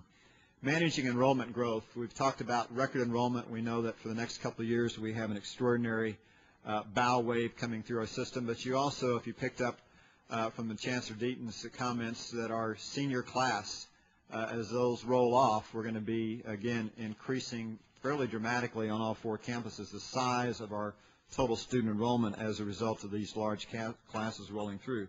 So that means we really have a differential equation to work through in terms of modeling around new enrollment, around the mix of students that are going to be coming through, the changing demographics that we know are going on in our state, a large Hispanic population increase that will occurring, what that means university. So ensuring that we create programs that will support that will be very important. Service learning, you heard good descriptions about that this morning, so I won't go into that, but I think that is something that's part and parcel to teaching as well as our overall service commitment. And again, examples that we're highlighting here are roll-ups from our plan. On research, two very important announcements this week. One, the Plant Science Center announcement in Mexico, Missouri, which again is part and parcel to both research as well as entrepreneurship, and I think a great example of the state and the university coming together. And as Chancellor Deaton mentioned, the Nanotechnology Center, Dr. Hawthorne's lab here on the university campus, again, great examples of research and how our mission, as you saw this morning, also conveys in economic development. On service, I think important to note, and you heard examples, whether it's with Cerner, whether it's with Monsanto, whether it's with Boeing, whether it's with Garmin, whether it's with Express Scripts, our ability to outreach and find partnerships that can help us with our mission. The resources that can be conveyed by our General Assembly obviously will have continued scrutiny and constraints. Our ability to find those type of partnerships can certainly help with our service mission. We talk about establishing a global issues forum. One of the ideas that we have is to take on energy as something that, again, collaboration across our 4 campuses. We have so many resources on each of our campuses, and to be able to take on the sustainability question, to bring together an energy services forum that talks about what we can do in the University of Missouri across our 4 campuses to solve that issue is something that we're considering in 2009. And finally, economic development. You've heard through the course of this year the role of the university as an economic growth engine in our state. So our ability to continue to target, invest, and to find the ability to tech transfer and to commercialize, as the Chancellor said this morning, is something that's very important. Supporting resources, I think, we talked about human capital as part of that equation, but our ability to communicate and our ability to be accountable complete that equation. So in this package, you'll see, and we will make an announcement about this early next week, that we will intend as a university to have best-in-class performance and accountability measures. And as you look through the document, and I won't belabor that because we spent a fair amount of time on that yesterday, accountability measures across our missions of teaching and learning, research and discovery, economic development, community service and engagement, and again, those capital resources necessary to bring that to bear. There are some impediments to progress, and let me hit those quickly. And that should be competition as opposed to compensation for limited state resources. We know that our resources in 2002 were in the range of 59 to 60%, and we know in 2008, 2009, that number will shrink to 31 to 32%. So we know with that that competition for state resources will be something we have to pay attention to. As we talked about our ability to be autonomous on each of our campuses and to have those program areas of distinctions that you heard all 4 chancellors talk about this morning, at the same time, I think there ought to be an expectation that autonomy shouldn't trump. Autonomy should not trump our ability to find leverage points, to find collaboration points, to find efficiency points, and as you see in our measures, that level of accountability should convey across our ability as a system, small s, to work together in those regards. Physical infrastructure, you saw a couple of examples of that yesterday on the MU campus. You've seen examples as we've made our rounds through the 4 campuses this year. Pipeline issues, we ought to be concerned, and this is why early childhood development and our role in pre-K through 12 is so important, particularly around math and science and preparation for changing enrollment trends. We can't be observers in that. That doesn't mean we're going to go in and take over school systems, although there's been some suggestion about that, frankly, in terms of our urban areas. But we have to be sure that we are engaged and active in those areas in order to be sure that we're doing our role for preparation in the future. And finally, affordability and access. As the pressure goes on in the global economy and as our country struggles with this recessionary time that we know we're now in, what will that mean to our students and parents as they look at affordability and access? We've got a lot of strengths, and you heard those this morning as we talked about the programmatic focus, our ability to have centers of excellence, and our ability to be distinctive in that regard. And certainly this list of topics suggests that we have a lot of strengths, and it's now our time to talk about and to convey that message.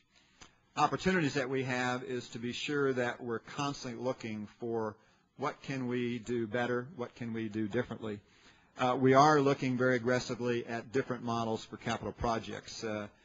Nikki this week and next week has been making the rounds to the campuses to try to collect up the various kind of projects and try to put in categories those projects that may be most attuned to state support, those projects that may be most attuned to community and campus partnerships, those projects where outside developers may have a role to play. So we want to be sure that we're looking at a wide range of a portfolio as opposed to only thinking the traditional way of either state support or from private donation support. So we'll be back to you on that with a report at the December meeting about what our findings are and what our opportunities are to think out of the box in that regard. Fundraising, and you've heard reports from the campuses, and certainly as for all we call Mizzou campaign nears the $1 billion mark, we obviously know we're going into some stormy times, and how fundraising will be impacted certainly remains to be seen.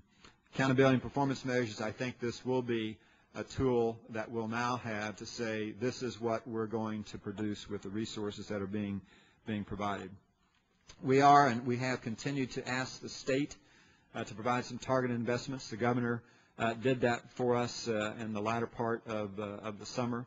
And that allowed us just with a few dollars to go in on a rifle shot basis to free up some of that tech transfer processes that the campuses just haven't had enough resources. We're putting resources in place in the general counsel's office to ensure that intellectual property will have a chance now to move through its stages. So more on this.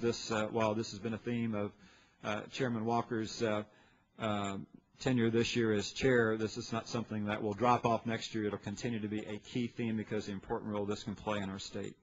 We talked about distance learning to serve future students. Again, more to come as we are using the term Missouri Global to describe that initiative. It's in its early planning stages, and again, not to take on what we're doing today, which in a lot of cases is working and working very well, but think about the future. 5 years from now, 8 years from now, what will that learning environment be? And certainly the economic times may cause some acceleration in terms of some of those trends that we know are going on.